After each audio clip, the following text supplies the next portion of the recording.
Muy buenas tardes, mi nombre es José Miguel Cruz. Yo soy un consultor de Chile que trabaja en temas de riesgos y he tenido el privilegio de que Wendy Doñán me haya invitado a este seminario sobre la digitalización financiera y las consecuencias que puede tener toda esta digitalización en el mundo, en el mundo de los fraudes, ¿ah? Que es justamente el tema del cual quiero hablarle por algunos minutos. Por supuesto que agradeciendo también a la Superintendencia del Sistema Financiero de El Salvador eh, por su invitación y en particular al Departamento de Estudios Educación Financiera, perdón, de la cual dirige Wendy, que somos bien amigos nosotros, ¿eh? Y con sus gatos. Bueno, previniendo los fraudes en tiempos de la transformación digital. Ese es el título de lo que quiero conversar. Y tengo algunos temas de contexto que me gustaría primero poner justamente a disposición de ustedes. ¿Qué es lo que ha pasado en el mundo que ha cambiado tanto el tema digital y en particular el mundo digital en términos de los últimos meses en el medio de la pandemia, ¿no? El contexto que nos llega es un mercado financiero muchísimo más complejo. Estamos con tasas financieras que son tasas de interés que son las más bajas de la historia, que ha hecho que el mundo financiero crezca en términos de su capacidad de colocaciones.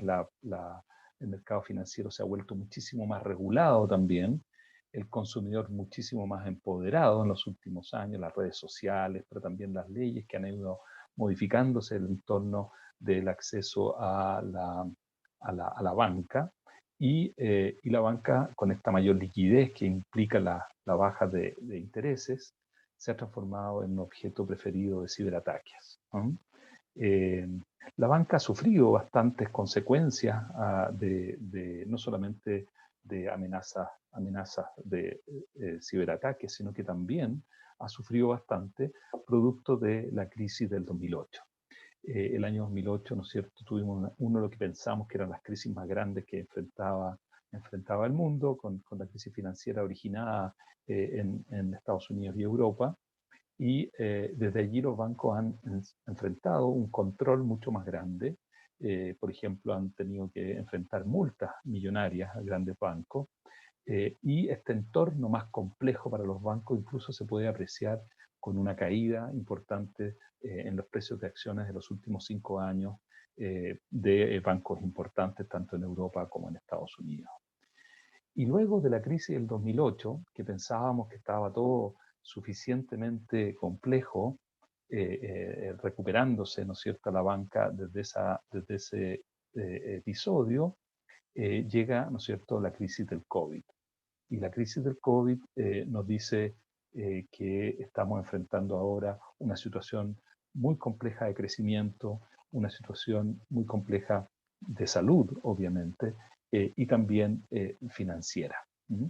Entonces, eh, el desarrollo y el desarrollo tecnológico que ha permitido ahora las conexiones, ¿no es cierto?, vía remota, ha también aumentado la capacidad de la amenaza que significa el fraude electrónico, el fraude vía mecanismos, ¿no es cierto?, que se apropian de la información. Y es un poco de eso lo que quería conversarles. Existe también un desarrollo importante del mundo fintech. El mundo fintech es un conjunto de aplicaciones que se empiezan a desarrollar, aplicaciones financieras que se desarrollan principalmente en los temas de teléfonos inteligentes, pero también tablets y computadores, que permiten, ¿no es cierto?, realizar medios de pago, trabajar con incluso solicitudes de crédito fuera del sistema financiero, en seguros, realizar inversiones, acumular información. Y el problema de todo esto es que es un área que no está demasiado regulada todavía, como es un área tremendamente ágil y de crecimiento importante.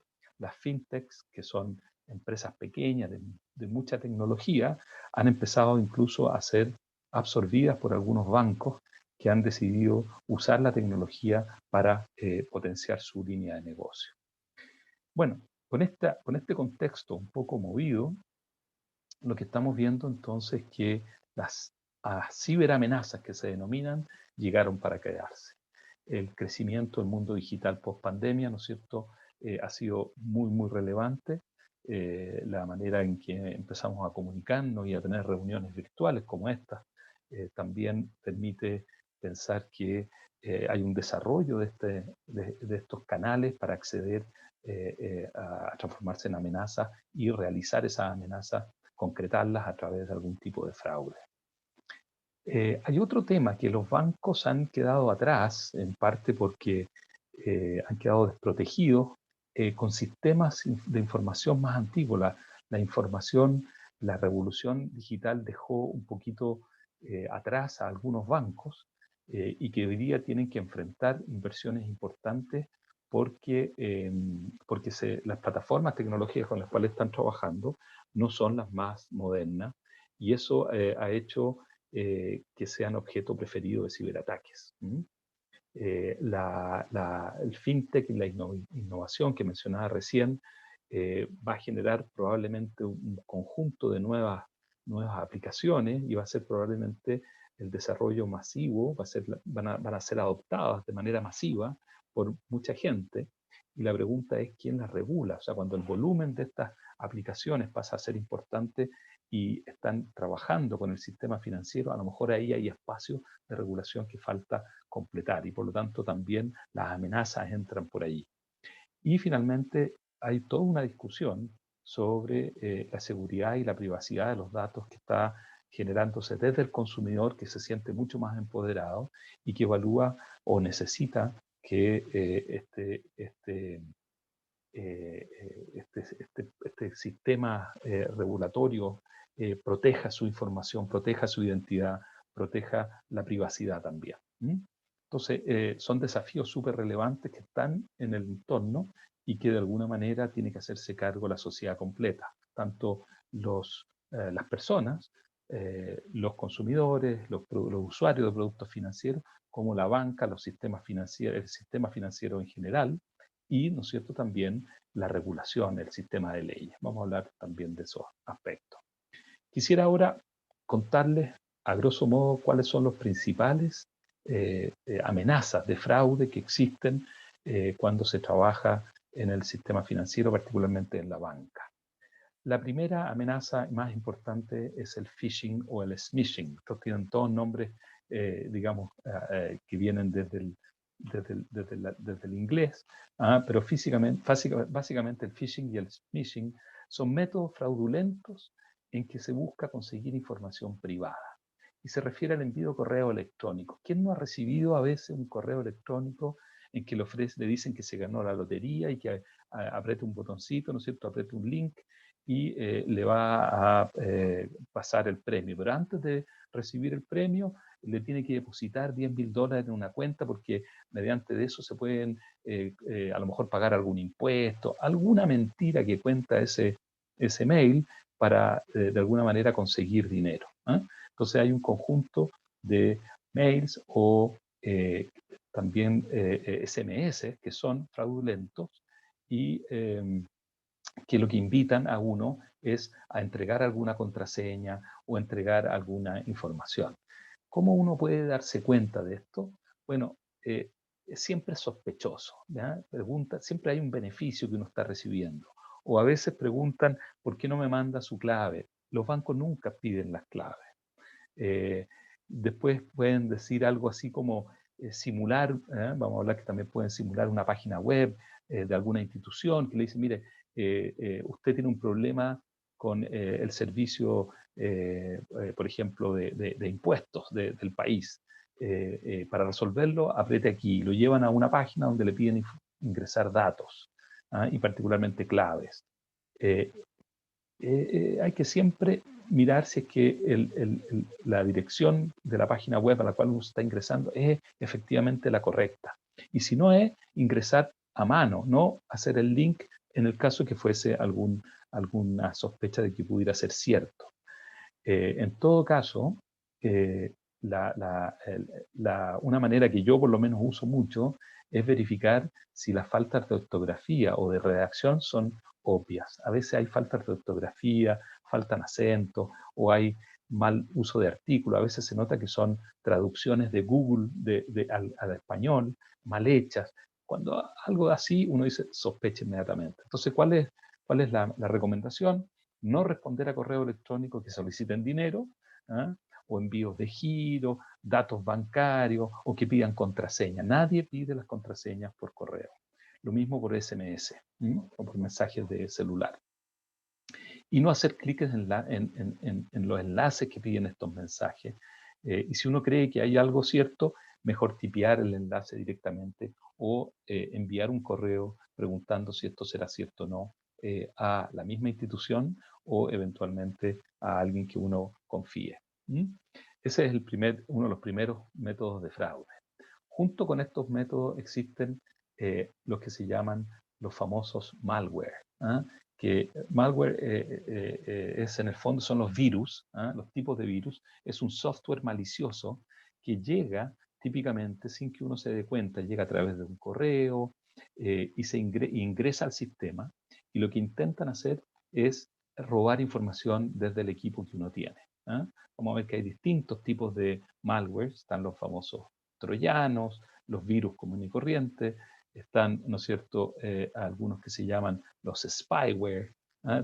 Aquí se pusieron creativos, ¿no es cierto?, las personas que le pusieron nombre a estos virus y a los adwares, que son los que nos llenan de publicidad. Entonces voy a revisar brevemente cada uno de estos malwares para entender qué hacen, qué es lo que producen y vamos a ver si que podemos encontrar una forma de darnos cuenta y algún consejo sobre cómo evitarlos o cómo resolverlos.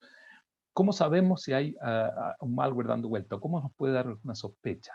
Primero, la computadora, el PC, el ordenador se ralentiza, se pone lento, se reduce la velocidad del sistema operativo. Pero a mí me pasa también cuando está muy lleno, ¿eh? Y cuando tengo mucho, no es lo único que ocurre, pero cuando hay un malware, cuando tengo muy lleno el sistema, el disco duro, o cuando estoy usando mucha aplicación al mismo tiempo, se pone lento. Es verdad. Entonces no es la única manera de verlo. Perdón. Lo otro que puede empezar a ocurrir es que la pantalla se llena de publicidad. ¿Ah? Empiezan a aparecer anuncios emergentes inesperados. Y uno dice, pero ¿por qué me empiezan a aparecer estos pop-ups? Eso es señal que está infectado el computador de todas maneras. O lo que puede venir junto con el malware, puede aparecer algún mensaje que diga, se ha ganado una sesión gratuita con nuestra vidente, o ha ganado un premio, haga clic aquí. No, nunca hay que aplicar eso. No creas que se ha ganado nada, simplemente porque lo más probable es que esa sea una manera de llevarlo a un sitio que no esté funcionando bien, que esté tratando de básicamente robar la información. Otro síntoma puede ser que el sistema se bloquea y empieza a mostrar una pantalla azul. Se observa una pérdida misteriosa también de espacio disponible en disco, o se puede aumentar raramente la actividad. Empezamos a operar en Internet mucho y no nos damos cuenta. El sistema solo empieza a operar en Internet. Hay otra medida que uno puede a veces escuchar, el ventilador, cuando algunos otros computadores todavía tienen ventiladores, empiezan a cambiar la velocidad. Eso significa que hay un proceso por debajo que está ocurriendo y que vale la pena mirar y preguntarle a alguien que sabe para que pueda detectar qué tipo de proceso es. Otras cosas que ocurren es que empiezan a cambiar las páginas de inicio. Uno tiene ya configurada la página de inicio para Internet y cuando esa se modifica, también puede ser que exista un malware dando vuelta. Otro aspecto es que el antivirus deje de funcionar. ¿Ah? Eso puede ser también algún problema, se desactiva porque lo que está haciendo el malware es justamente desactivar el antivirus para poder hacer su función, que es robar información. ¿Ya? aquí hay un listado, no voy a mirarlos todos, pero se los dejo después para que lo vean con detalle, pero un listado de cuáles son los tipos comunes de malware. ¿Ah? El adware se le llama, se le denomina, es el que introduce eh, anuncios en la pantalla, que introduce publicidad. El spyware es el que intenta entender lo que hace el usuario y lo que en particular, las actividades, por ejemplo, de tecleado o de, a veces, de cómo mueve el cursor o qué tipo de aspecto, de movimientos dentro de la pantalla hace, pero también de qué páginas visita, etc. Se va recabando esa información. Los gusanos, ¿ah? Los gusanos son unos virus que se van replicando y van transformando y van tomándose el ordenador en una red, digamos, para provocar daño, ¿ah? Destruyendo datos y archivos. Es una especie de gusano que va corrompiendo la información que uno dispone. Los troyanos son famosos porque son como un caballo de Troya, o sea, viene un tipo de software y debajo vienen los gusanos y vienen los virus que contaminan el, el computador o la computadora.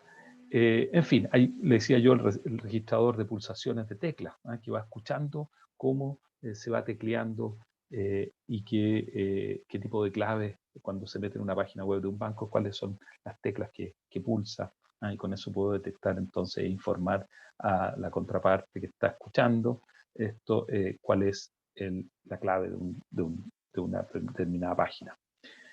Bueno, todos estos malware que existen, y hay más, ¿no es cierto? Se van creando todos los días, crecen estos nombres y los tipos de virus que aparecen. La verdad es que para eso sirven los antivirus. Entonces, ¿cómo uno se protege de los antivirus? Bueno, se protege de una manera muy simple. Perdón, de los virus se protege con los antivirus, ¿eh? Es lo razonable. Pero aquí lo importante es mantenerlos al día, mantenerlos actualizados, mantenerlos con la base de datos correcta, mantener los sistemas operativos también actualizados. Entonces, hay temas de inversión que hay que hacer probablemente, ¿no es cierto? Hay que invertir a lo mejor en un buen antivirus, dependiendo de la cantidad de información que uno maneje y el valor de esa información que uno le dé, valdrá la pena invertir más en esos antivirus. Pero también es importante tener comportamientos razonables en el sentido de no caer en la trampa de las ofertas o de las mentiras que están tratando uno de engañarlo. Entonces, tener una actitud prudente respecto de no hacer clic en los anuncios, no hacer clic en enlaces externos que puedan de alguna manera inducir a llevarlo a otra página. Y si uno trabaja en una empresa y si uno está, digamos, trabajando en alguna organización, pedirle ayuda a la organización, la empresa, el banco, la institución donde usted trabaja, tiene que tener probablemente una política para evitar justamente que ingresen los virus, ingrese el malware a la organización, ¿no? Eh, Están muy de moda los ransomware, que son el tomar rehén a la información de una empresa. Esto ha pasado bastante.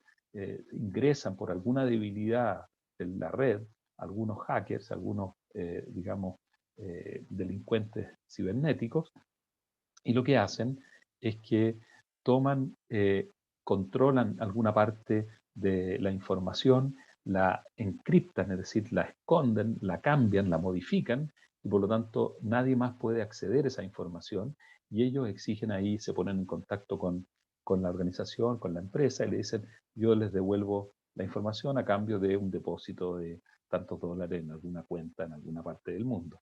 Entonces, una vez que esa cuenta está pagada, se devuelve la información. Entonces, el programa, hay programas, digamos, que debieran estar las empresas al menos invirtiendo justamente para controlar estos malware que se llaman programas anti-malware y que debe proporcionar, obviamente, desinfección también para todo todo el proceso de manera que no quede nadie al interior. Una vez que entró el sistema, el sistema fue vulnerado, que no entre nadie, que no haya quedado nadie adentro cuando entró la amenaza y que no se repita esto en el futuro. Entonces hay que tener bastante cuidado.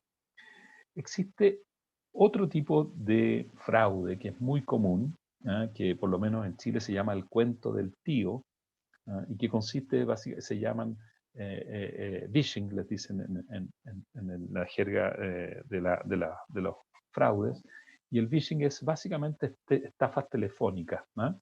Es donde a uno lo atrapan desde los temores que uno tiene, lo llaman por teléfono y le dicen, mire, yo quería, a veces las llamadas son absolutamente aleatorias, le llega a uno una llamada y sin decirle el nombre, sin preguntar nada, empiezan a hacerles preguntas y uno suelta cierta información. A partir de la información que uno entrega, ellos mismos van construyendo una historia. Yo le puedo decir, oye, ¿a quién eres? ¿Aló, Patricia? Sí, Patricia, no, ¿cómo estás, Patricia? Y empiezan a contar una historia y aprovecharse un poco, a lo mejor, de las mismas debilidades que uno va transmitiéndole a la persona que está al otro lado de la línea. Esto a veces se hace con raptos, incluso, es bien dramático, se llama por teléfono, ¿no es cierto?, a una persona, se le dice que su hija tuvo un accidente y que necesita el número de la clave de la tarjeta para poder, y que la acompañe, y la verdad es todo una mentira. Y por lo tanto este fraude es a veces físico, pero otras veces simplemente vía telefónica. Entonces, ¿cuál es la recomendación aquí? Es, bueno, no creer, ¿no es cierto? No entregar ninguna información personal, desconfiar un poco de esta situación, pedir hablar con la persona si es que están haciendo referencia a una tercera persona, les piden nunca cortar. ¿Ah? Si uno, bueno, hay veces que son situaciones más violentas y ahí hay que pedir ayuda profesional, pero me refiero de policías y de personas con manejo más de la seguridad, pero cuando son más bien de pedir datos e información de tarjetas de crédito y claves, la verdad es que es más fácil decir que no simplemente, colgar la información o no atender, digamos, o pedir que la información la envíen por correo, cualquier otra situación que signifique entregar información a terceras personas, datos personales, es muy complicado. Entonces, ¿cómo identificarlo? Que no le saben el nombre a uno, no entregarlo, no solicitan información, no entregarla, eh, promocionan concursos, dicen, oiga, usted se acaba de ganar, no creerle, a pesar de que a veces es difícil, hay veces que hay concursos en la radio y que efectivamente lo hacen, o en la televisión también, pero es mejor que lo vuelvan a llamar a uno o pedir un poquito más de información y que lo vuelvan a llamar más adelante, cuando uno esté más tranquilo y más con otra persona que pueda ayudarlo, que creer inmediatamente que se ha ganado algo por teléfono. Existen además lo que se llama el ataque de fuerza bruta. El ataque de fuerza bruta es intentar a través de algún programa hacer combinaciones de todas las posibles, ¿cómo se llama?, contraseñas que uno pueda tener, ¿ya? Y lo que ocurre es que a veces somos un poco obvios para las contraseñas que ponemos, la fecha de nacimiento, 1, 2, 3, 4, ¿ya? Contraseña, pone uno a veces como contraseña, para que no se le olvide.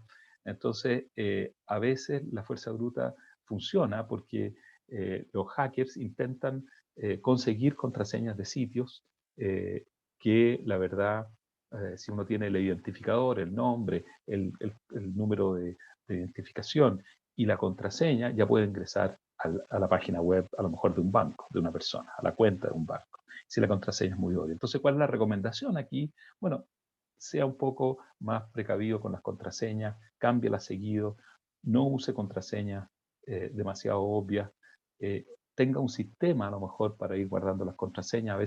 A veces los programas que uno usa en la internet ayudan justamente a este tipo de creación de contraseña y las van almacenando.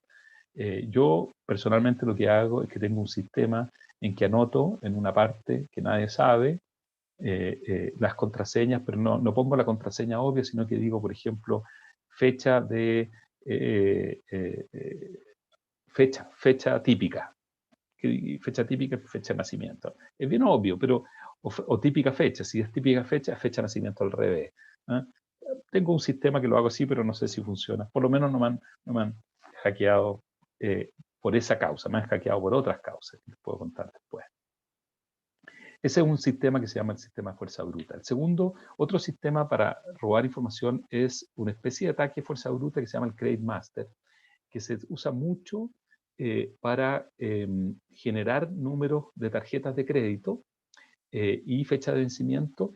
Y lo que se hace es que se prueba hasta que y se hace alguna transacción de una unidad, un peso, lo que fuese, un dólar, y hasta que funcione. Y con eso uno logra tener acceso, generando estos números aleatorios que en realidad los genera un software especializado, pero teniendo acceso entonces a través de el comercio, de información de comercio. Y con eso se puede usar fraudulentamente esa tarjeta obtenida de una manera a través de un programa.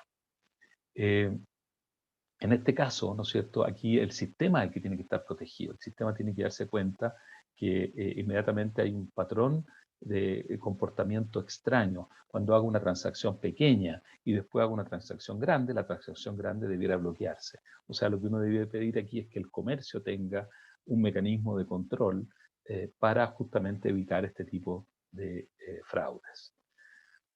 Existe también el robo de información básica.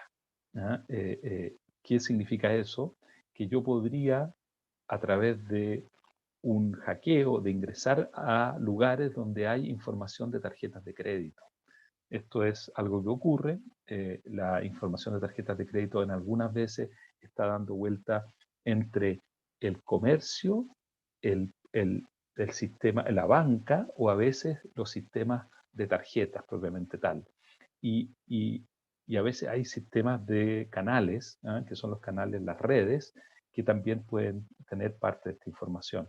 Entonces aquí también hay que tener sistemas, la institucionalidad, el mundo financiero tiene que tener los sistemas de control para evitar que les roben las tarjetas de crédito. ¿Cómo uno se da cuenta? Porque de repente empiezan a comprar temas que no son, o objetos, típicamente viajes, ¿no es cierto? Típicamente objetos electrónicos, productos electrónicos, que uno no está comprando por su cuenta y esa anomalía debiera también detectarla los sistemas que trabajan en la banca, por ejemplo, para detectar los comportamientos, los cambios de comportamiento del consumidor. Y eso debería ser una alerta. Entonces, fortalecer también los sistemas de los bancos respecto de el comportamiento de los clientes es una necesidad para evitar estos fraudes. El más clásico de todos los fraudes se produce cuando a uno le roban la billetera, cuando hay pérdida, ¿no es cierto?, de esa billetera o es simplemente un hurto, y los medios de pago, que incluso pueden ser los celulares, ¿no es cierto?, a esta altura, porque ya estamos pagando con los celulares para tratar de hacer en un plazo breve la mayor cantidad de transacciones. Aquí la verdad es que el cuidado personal es obvio, pero también tienen que haber mecanismos de control, mecanismos como los seguros, que nos ayuden también a evitar este tipo de situaciones y que se pueda rápidamente, ¿no es cierto?, bloquear la tarjeta antes que se pueda hacer un uso indebido de ella. Nuevamente, el cambio de comportamiento del producto debiera alertar al emisor de la tarjeta o al banco donde está afiliada esa tarjeta, para que de alguna manera se bloquee. Entonces, o a veces hay mecanismos de llamado, cada vez que yo compro, está comprando, hay robots que lo llaman a uno, ¿no es cierto? Y le dicen, mira, estás haciendo una transacción de esto, ¿la aceptas o no la aceptas? Entonces, bueno, ahí hay una serie de mecanismos que se pueden usar y se deben usar en este periodo para evitar justamente el mal uso de estos productos financieros. Uno clásico que uno siempre tiene en mente es el sistema de la clonación. Cuando uno va al cajero, ¿no es cierto? Y que de alguna manera ese cajero en realidad pasó la tarjeta por otro lado, que no era la cinta original o la ranura original, sino que era un skimmer que se llama, que simplemente grabó todo lo que yo hice con esa tarjeta y después esa tarjeta puede ser clonada. ¿Sí? Se grabó los datos de la tarjeta se clona, incluido el número de clave, y por lo tanto construye una tarjeta y saco dinero de esa cuenta. Entonces, también ahí hay que tener cuidado. Los sistemas de los bancos, los cajeros automáticos, también tienen que modernizar ese sistema, y hay sistemas de cámaras, en fin, y cuidado de tapar el número secreto para evitar que se lo roben a uno. Existe la suplantación de identidad a través de usar, ¿no es cierto?, información robada y, por lo tanto, generar transacciones sin el consentimiento del cliente original. También aquí hay métodos de verificación. Hoy día los métodos biométricos son más o menos bien utilizados, pero este es un tema muy relevante, el cual también hay que tener cuidado. Bien, lo que me queda es un poco concluir que todos estos combates que se están dando de las distintas amenazas de fraude son una responsabilidad compartida. Tenemos que, desde el punto de vista del usuario, nosotros tener un comportamiento muchísimo más cuidadoso con las claves, con los datos personales, con las pertenencias nuestras desde el punto de vista física. Tenemos que mantenernos alertas, tenemos que ser un poco desconfiados en estas situaciones, tenemos que adoptar ciertos procesos de cuidado, de autocuidado, como por ejemplo, ¿no es cierto?, ir modificando las contraseñas, tener un sistema que no sea fácil de recordar estas contraseñas, pero sí modificarlas. Y tenemos que tener también una tecnología, una inversión de tecnología en protección a través de los antivirus, y el desafío también de mantenernos informados. Eventualmente también podría ser conveniente, dependiendo, ¿no es cierto?, de la productividad que uno genera con los datos, el uso que uno le da a la información. Si es que además trabaja con esa información, a lo mejor vale la pena invertir en algún seguro que lo proteja a uno de estos fraudes. Las instituciones financieras, por otro lado, tienen que mantener planes de inversión importantes en programas de infraestructura de protección. Esto es una responsabilidad que tiene que estar muy en alto de la evolución de todas las alternativas de inversión que existen, porque lo que hemos visto es la evolución muy fuerte de los temas digitales, y por lo tanto esto tiene que hacerse avanzando a una velocidad rápida, porque lamentablemente el delito usa la misma tecnología para ir avanzando más rápido que los bancos. Entonces aquí hay un desafío muy grande. Luego tiene que generar procesos de gestión de riesgo de fraude. O sea, esto tiene que ser preventivo, tiene que haber, la institucionalidad tiene que tener especialistas en riesgo de fraude y tener una gobernanza adecuada, que la junta directiva sepa, se entere cuáles son los mecanismos, cuáles son las inversiones, y esté al tanto, ¿no es cierto?, de poder identificar adecuadamente estos riesgos. Tiene que tener personal capacitado con altos estándares éticos. Muchas veces pasa que los fraudes son internos. Los fraudes son internos. Hay personas con baja ética que entran en la banca y que logran robar información y usarla mal. Entonces también es una responsabilidad importante de las instituciones financieras organizarse adecuadamente y controlar, ¿no es cierto?, adecuadamente a su personal. El regulador también, obviamente, tiene mucho que hacer en este tema. De partida tiene que contar con las herramientas, con el marco legal actualizado que permita, con herramientas modernas, poder atacar los problemas de ciberseguridad. Tiene que tener procesos ágiles de inspección y evaluación de las instituciones supervisadas, porque tiene que estar también muy al tanto de todos estos procedimientos y las situaciones y las amenazas y cómo se infiltran, ¿no es cierto?, los distintos malwares al interior de las instituciones, de manera de solicitarle a las instituciones financieras que hagan las inversiones relevantes. Tiene que exigir que se hagan estas inversiones. Tiene que haber aquí un peso político importante que obligue a las instituciones a estar al día y tiene que hacer algo como lo que estamos haciendo hoy día, que es educar al público en cuáles son los desafíos que tenemos. Eso es lo que quería contarles hoy. Muchas gracias por la atención, muchas gracias y espero poder contar con algunas preguntas que pueda responder más adelante. Muchas gracias.